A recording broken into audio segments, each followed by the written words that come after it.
From the workers' compensation law to politics, Walter Hundley knows all about it. I speak exclusively with him for a special edition of Quintin's Close-Ups. And be sure to download the free Quintin's Close-Ups app in your Apple or Google Play stores. And listen to this interview later on iHeartRadio. Walter Hundley. Yes, Quintin. It's so good to meet you, man. Yeah, always a pleasure. Likewise. Yeah. I know we were trying to get this particular Quintin's Close-Ups interview done for a couple of months, and I know you've been busy and I've been busy. Good. But here we are. Good. We're sitting inside the Walter Hundley Law Firm here on the iconic Sam Rittenberg Boulevard. It's the geographical center of Charleston County. That's true. Mr. Scarborough told me that at Atlantic Coast Lake when he moved his building over here downtown. Interesting. How about that? You talk about that. West Ashley, the place you've known for most of your life. That's correct. What is the state of West Ashley right now? I think that most of the money for many years has been going to downtown, hotels, convention center, infrastructure, and it's time that the voting power obviously is in West Ashley now. And so I think you got to start paying a little attention to infrastructure improvements. And of course, the number one issue, I talked to Sandy Sinnott, she's the head of that committee, which is good, she's bird dogging hard, is there are a lot of things we can do with drainage that we haven't been doing. You talk about Sandy Sinnott, obviously she has the position that you once held temporarily, I guess. That's correct. Yeah. State Senate District 41. You just told me off camera that politics is different these days. How different is it in your mind? I think it's become more partisan and they've kind of lost the middle. It's very difficult to be a moderate now. And it's been my experience when you got a far right and a far left, as you can see in Washington, D.C., they really can't agree on much of anything. And I hope, but sometimes that appears to be starting to occur in this state. And the only way to get anything done, and we need a lot of things done, is with a little give and take, and you need the middle to do that. That's what you need. And obviously, when you look at the politics here in South Carolina, it's changing. Mm-hmm. When did you know it would change? I've seen it change. Of course, we got longer sessions. One reason that I didn't try and continue that, I dearly love politics. I know most of those people. Went out there a lot, by virtue of being chairman of the Workers' Comp Commission years ago, and started knowing everybody and how it worked. And I go up there from time to time. But I think the time constraints, unless you got some sort of business that's going to come in the mailbox for your money, I don't see how people do it, dedicate that much time to politics, number one. Number two, it's gotten kind of hostile that if they can't beat you on the facts of the law, then they'll make up things. And the media and the internet can cause a lot of problems because once it's written down in the media, they treated it as if it's true, but you can't really defend yourself from those attacks. It's very difficult. You talk about defending and obviously workers' compensation and obviously the law. You've been doing this for so long. I have I guess about 30 years now. Right. I started out at a defense firm, and then Carol Campbell, I helped him out in his race and used to fish with him, got to know him, and they were after me, and then finally talked me into being the chairman of Workers' Comp, which I was for 5.5 years. I will say, when I took over Comp, we had one of the 10 worst premiums in the United States, and by the time I finished, we were in the best 10 premiums in the United States. And you talk about Carol Campbell. Obviously, he gave you the Order of Palmetto back in January of 1995, I believe. That was for service to the state. I would say this, back then maybe, I don't think I got a raise for about 5 years. Oh. And I was young and had kids and all that. So. And I believe this is the time when you started your law firm as well. I was able to leave there, went in briefly with somebody else, and then decided it was going to be just me, and started out and went around, started talking to some people, and gosh, they started sending me cases, and ended up in a lot of interesting areas, fire department, a lot of people that I helped, and maybe they like what I did because they come back, or they send their friends back if they need me. What is the biggest difference between 1995 and now when you think of the workers' compensation law? I think that it's become more and more difficult. As you know, in the workers' comp world, there's a lot of financial pressure in it. And a lot of times they try and blame it on the claimant being hurt. The guy's been working here sometimes 20 years. But it's really all about money in the final analysis. And the big companies and the insurance companies have a lot better lobbying than the people who are hurt. And so the laws have somewhat changed over time that make it more difficult for the claimant to prevail. And it unfortunately probably makes them have to get a lawyer if they really want to try and get a result that is fair to them. What is the future of that particular law? You know, we always think, well, it'll go away if they have national health insurance. Well, I don't know that we'll have national health insurance because the insurance company lobbies are very strong.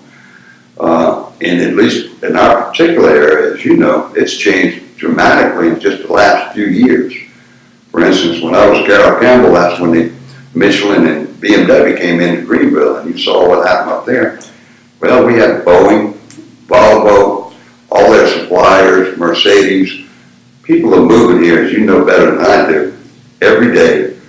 They've got good jobs. It's not just a call center anymore. So I think there's going to be a continued need for it going forward. It certainly is. It's a benefit that they're entitled to, and it can no longer work. And you talk about Carroll Campbell. Obviously, during that particular time, Henry Master was up there in Columbia as well. Yeah, known Henry a long time. And when you look at him now as a full-term governor, what do you say to yourself? Well, I'm glad that Henry finally got to be governor. That's what he always wanted to be. And actually, kind of small world. Of course, as you know, he helped President Trump when he was the first constitutional officer in the United States to endorse him. And as a result, became a very favorite son of the president, and also Ed McMullen, who ran the campaign and was also helping Henry. And so they kind of came up with something that they got Governor Haley a job that she would take. And Henry all of a sudden was governor. And he certainly had a close call on freeway race, didn't he? He did indeed.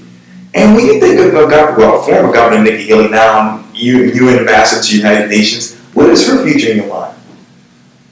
Well, a lot of people say, oh, she'll come back, maybe run for Senate and all, but a lot of people like that, when they get on a roll and they keep going forward, I don't think they go backwards. I think this would be, she'll go out and make some money, as they do in D.C., just speaking or being part of a big consulting agency or something, but she'll go get money and she'll get ready, and I wouldn't be surprised to see her enter national politics again. She's very, as you know, she comes across well, and there's been a lot of talk that she might even be a vice presidential candidate if Trump was still running. But I think she's going to be in the mix on a national scale, having been where she's already been with the United Nations and meeting the kind of people that she's met. And you talk about politics, as we sit right now, what do you see as far as your future? I'm afraid my time's kind of come and gone. I'm still working. I got a son who may or may not be coming into this law firm. We've got a couple other lawyers here. And to tell you the truth, another reason that didn't run, the time right now that it takes to be a successful legislator is really obscene. It is, Quintin. And I get disappointed that we sometimes don't get better people to run, but I think the general rule that I have in this day and time is it's going to cost you money to run because you're going to be away from your business. It's going to cost you a lot of time away from your family. And then what else happens, though, when you're up there fighting on issues, and if they don't like your issues, they damn well might ruin your reputation. So a lot of times people got better things to do. Yeah, and you talk about family. Obviously, you have your wife and kids, and we all see your commercials that your house well. And you mentioned earlier that you fished a lot for Carol Campbell. Yeah. How is fishing these days for you? Well, I don't get to do quite as much just because I guess I'm getting a little older, but the fishing turned on in the last 2 weeks. There's plenty of spot-tail bass running around, there's plenty of trout, and then I was finally able to trade it out at my house my kids grew up in and got a place at Wadlaw and a smaller place downtown. And gosh, Quinn, I spend about 4 or 5 days a week down there, so I can be known to catch a fish off the dock. That's the deal. And we obviously know that you are a lawyer, a family man, a former politician. But what else should we know about Walter Hundley? I think, gosh, I don't know, my clients I try and take care of, okay? And really their problems become my problems. And unbeknownst maybe to a lot of people out here, this is a very, very stressful business. I mean, that's one of the reasons I try and go to Wadlaw, especially in the summer if I can get there by sunset. Because you got to learn to be able to turn it off. And some days it's difficult when you're handling other people's problems. Sometimes you don't sleep well, but it's an obligation. When you take on somebody, you got to do your best, and that's what we try and do. And it takes up a lot of time and work. Oh, I bet. Describe to me the following one word: I buy 26. Boy, that's not a very popular subject. I think when we got our gas tax increase, and then we've also got one down here. And especially since I travel to Wadlaw through Johns Island every day, either going Main Road or the other way. I think one thing is it'll be 8 or 10 years before it becomes a done deal. So I don't see any immediate progress, and relief. But I've always wondered what an extra bridge there going to Johns Island is going to do. What are they going to do with the traffic when it gets to Johns Island? Should we maybe be thinking about widening Maybank, widening Main, having a crossover at Main and 17, and then having a big circle all the way to Somerville? Would that be better long-term planning? The immediate problem, which we've been arguing about the 526 for gosh, how many years now, is to take the burden off of West Ashley. And it may have taken the burden off years ago, but now I'm not so sure. Look at everybody that's moving here. We just turned it into a big city, is what one of my realtor buddies told me one time. I mean, if you go to New York, they got 8 lanes of traffic, and they're all bumper to bumper. Charlotte, Atlanta, and that's kind of happening here. But I-526, to answer you specifically, I think it's going to be a long time before it's actually completed. So I don't see any immediate relief, whereas there are certainly a lot of things that the county could do in conjunction with the highway department and help out widening these roads and trying to get a little better traffic flow. But I think Senator Grooms told me, we were talking a few weeks ago, they're going to finally get extra lanes of traffic going on I-26.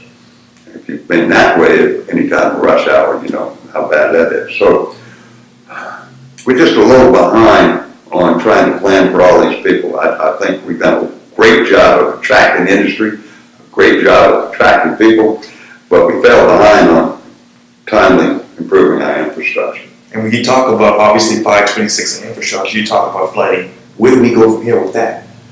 Well, the first thing is, and I think I've actually seen personally what I believe to be relief, is, they're digging these big tunnels underneath. They need to go back and clean out the existing drains. I think that's a lot of problems. It's just taking care of what you got, cleaning them up. I would hope that they can't control growth necessarily with zoning, but they do have an engineering solution where you can't be transferring your water to the property next door. And as you know, going on in Johns Island, they come in, they flatten it out, they take all the trees away, which of course sucks up a lot of water, and they change the water flow. And I think we're headed for some trouble there unless people start paying a lot more attention to the flow of water than they do the number of houses they can build and sell. And obviously, there's been, the big huge talk this past summer, even just a few weeks ago, Mark Sanford versus Katie Arrington versus Joe Cunningham. Obviously, Mr. Cunningham is Congressman-elect. What does the future of that particular district look like in your mind? Well, Whether people like it or not, it's just from a purely political point of view. I think it's turning purple. I think it's turning that way for a lot of people who moved here. Also because of the millennials apparently are becoming more engaged, and it really going to turn into how many people turn out. Do they have an issue to turn out over? And if they do, Charleston County has been trending Democrat, as you know, for the last couple of elections. Right. I mean, all you do is look at the countywide offices. And then, of course, the big topic around the state really is about Scanover and the Dominion energy situation. That is the worst financial disaster I think has ever come up in this state. I don't know what the solution is. It's just a crying shame what a regulated industry was able to get away with. And certainly, I don't think we've seen the end of maybe some people shouldn't ought have done what they did. The Honorable Walter Hundley, thank you so much for your time. I really, really appreciate this. Yeah, you're good, man. Thank